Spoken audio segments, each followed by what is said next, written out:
నమస్కారం, welcome to I dream. నేను మీ విజిత. ప్రస్తుతం మనతో పాటు ఉన్నారు ప్రముఖ ఆధ్యాత్మికవేత్త సుభాష్ శర్మ గురువు గారు. ఇప్పుడు గురుగారితో మాట్లాడి మన సందేహాలన్నింటినీ నివృత్తి చేసుకుందాం. నమస్కారం గురువుగారు. శ్రీమాత్రి నమమ్మ. గురుగారు, మనకు ఏ రకమైన ఇబ్బందులు ఉన్నా కూడా కుటుంబంలో ఆర్థిక పరంగా అయినా సరే, ఆరోగ్యపరంగా అయినా సరే, ఏదైనా అనుకున్న కార్యాలు కాక ఆటంకాలు అవుతున్నా సరే, సంకష్టహర చతుర్థి రోజు కనుక మనం పూజ చేసుకుంటే ఇటువంటి ఆటంకాలు ఏమున్నా తొలగిపోతాయని చెప్పి వింటుంటాము. మనం సంకష్టహర చతుర్థి పూజా విధానాన్ని ఆచరిస్తూ ఉంటాం. మరి అంగారక చతుర్థి అని కూడా అంటుంటారు కదా గురుగారు. సంకష్టహర చతుర్థి, అంగారక చతుర్థి రెండు ఒక్కటేనా, లేదంటే రెండింటి మధ్య తేడా ఏమైనా ఉందా? తప్పకుండా తెలియజేస్తానమ్మా. ముందుగా ప్రేక్షకులందరికీ శ్రీమాత్రే నమః, శ్రీ గురుభ్యో నమః. ఓం నమో దేవ్యై మహాదేవ్యై శివాయై సతతం నమః.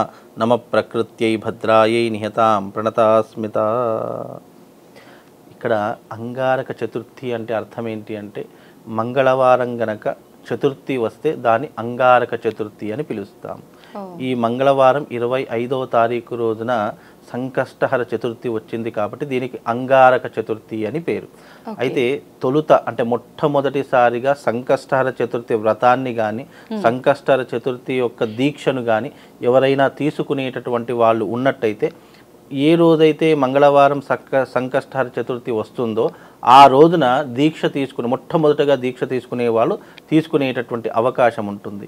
అలాగే ఈ అంగారక చతుర్థి అంటే ఏంటి అంటే, అంగారక చతుర్థి అంటే కుజుడి యొక్క వారాన్ని అంగారక వారము అని అంటారు వేదమునందు, జ్యోతిష శాస్త్రమునందు. కాబట్టి దీనికి అంగారక చతుర్థి అని పేరు రావడం జరిగింది. అయితే ఈ అంగారక చతుర్థి అంటే గనక సంకష్టములను దూరం చేసేటటువంటిది అని అర్థము. అంగారకుడు అంటే కుజుడి యొక్క గ్రహం పేరు అంగారకుడు అంటాము. అయితే ఈ అంగారక చతుర్థి మంగళవారం వస్తుంది. అంటే కుజుడికి సంబంధించినటువంటి వారం కూడా మంగళవారమే కాబట్టి దీనికి ఒక ప్రత్యేకత ఉంది. ఏంటి అంటే గనక, కుజుడు దేనికి కారకుడు అయ్యా అని అంటే గనక, అప్పుల బాధకు, అనారోగ్య సమస్యలకు కారకుడు ఎవరవుతారు అని అంటే జాతకంలో కుజుడు కారకుడు అవుతాడు. అలాగే ముఖ్యంగా పెళ్లిళ్ళు ఆలస్యం అవుతున్నాయి అనడానికి, అలాగే రుణ బాధలు విపరీతంగా పెరిగిపోతున్నాయి అనడానికి, ఒక మనిషికి తీవ్రమైనటువంటి కోపము, ఆవేశము, క్షణిక ఆవేశము అని అంటూ ఉంటాం, షార్ట్ టెంపర్ అంటుంటాం, వీటన్నిటికీ కారకుడు ఎవరయ్యా అంటే అంగారకుడు అని పేరు. అయితే ఈ లక్షణాలు ఎవరికైతే ఉంటాయో, మోస్ట్ ఆఫ్ ది ఇంకోటి ఈ వారంలో పుడితే ఇలాంటి లక్షణాలు ఉంటాయని కూడా కొన్ని జ్యోతిష గ్రంథాలలో చెప్పడం జరిగింది. అంటే మంగళవారానికి అధిపతి ఈయన అయ్యాడు కాబట్టి మోస్ట్ ఆఫ్ ది ఎక్కువగా మంగళవారం పుట్టినటువంటి వారికి కూడా ఇలాంటి లక్షణాలు ఎక్కువగా ఉంటాయి.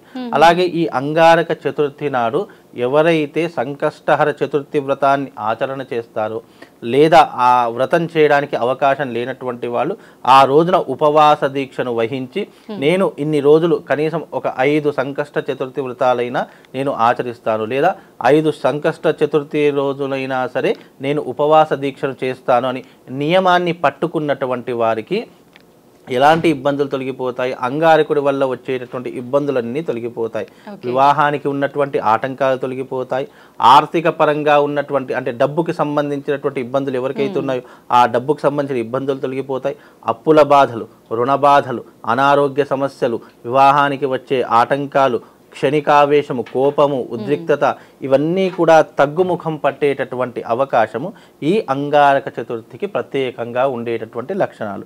కనుక దీనికి ప్రత్యేకంగా అంగారక చతుర్థి అని పేరు ఎందుకు వచ్చింది అంటే గనక, సంకష్టహర చతుర్థి మంగళవారం వస్తే దాని అంగారక చతుర్థి లేదా సంకష్టహర చతుర్థి అని పిలవడం జరుగుతుంది. కాబట్టి దీనికి మరొక పేరు అంగారక చతుర్థి. అందుకే మంగళవారం వస్తే అంగారక చతుర్థి అని పిలుచుకుంటాము. మామూలు రోజుల్లో వస్తే సంకష్టహర చతుర్థి పిలుచుకుంటాము. మంగళవారం అనేటటువంటి దానికి ప్రధానమైనటువంటి అర్థం ఏంటంటే, మనము ఎప్పుడైనా రుణ బాధలలో ఉన్నప్పుడు ఇలాంటి గొప్పనైనటువంటి తిథులు చాలా సాధారణంగా అరుదుగా వస్తూ ఉంటాయి. అలాంటి తిథులు అంటే వచ్చినటువంటి అవకాశాన్ని ఉపయోగించుకుంటే గనక మనిషి ఏదంటే అది సాధించగలుగుతాడు. అలాగే సనాతన ధర్మం నందు, శాస్త్రం నందు, జ్యోతిష్యమునందు ఎన్నో రకాలైనటువంటి కొన్ని పుణ్యతిథులు ఉంటాయి.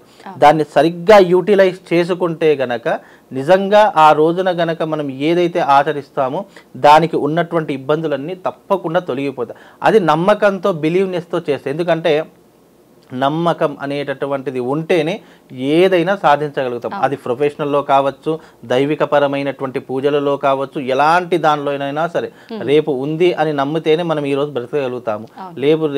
రేపు లేదు అనుకుంటే ఈరోజు మనిషి ఈరోజే చచ్చిపోతాడు. కాబట్టి ఏదైనా సరే నమ్మకం ఈజ్ మోస్ట్ ఇంపార్టెంట్. అలాగే భగవంతుడికి ఈ ఆరాధన చేస్తే మనకి ఏదో ఒక పుణ్య ఫలితం కలుగుతుంది అని నమ్మకంతో చేస్తే తప్పకుండా దానికి ప్రతిఫలము ఏదో ఒక రూపంలో ఆ మనిషికి అందే తీరుతుంది. ఇది నమ్మినా నమ్మకపోయినా అది వాస్తవమైనటువంటి నిజం.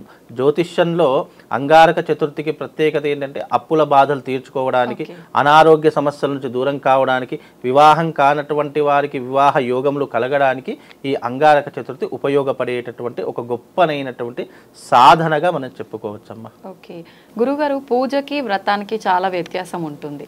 మరి మీరు వ్రతము 5 వారాలు అలా చేసుకోవాలన్నారు కదా, వ్రతం అయితే ఏ విధంగా ఆచరించాల్సి? అయితే ముఖ్యంగా సంకష్టహర చతుర్థి వ్రతం అనేటటువంటిది ముఖ్యంగా స్త్రీలు ఎక్కువగా ఆచరిస్తూ ఉంటారు.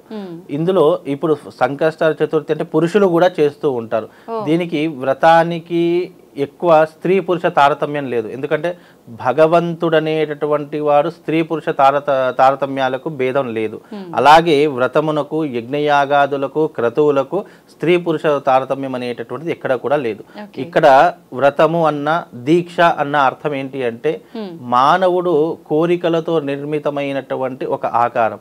కొన్ని కోరికలు తీర్చుకోవడానికి, అనుకున్నటువంటి పనులు సాధించుకోవడానికి మనకు భగవంతుడు ఏర్పరిచినటువంటివే ఈ వ్రతములు, అలాగే ఈ యొక్క యాగములు, అలాగే హోమములు. ఇవన్నీ కూడా మానవుడు తన కోరికలు నెరవేర్చుకోవడానికి, అంటే అసాధారణమైనటువంటి కోరికలు కొన్ని ఉంటాయి. అంటే మానవ ప్రయత్నం ఎంతగా చేసినా కూడా అందులో మనకు ఏదో ఒక లోపం జరుగుతుంది అని అనుకున్నప్పుడు అక్కడ మనం దైవికపరమైనటువంటి కర్మను సాధించుకున్నప్పుడు ఆ కోరిక వెంటనే నెరవేరుతుంది. ఉదాహరణకు మనం ఎన్నో రోజుల నుంచి ఒక జాబ్ కోసం వెయిట్ చేస్తున్నామండి.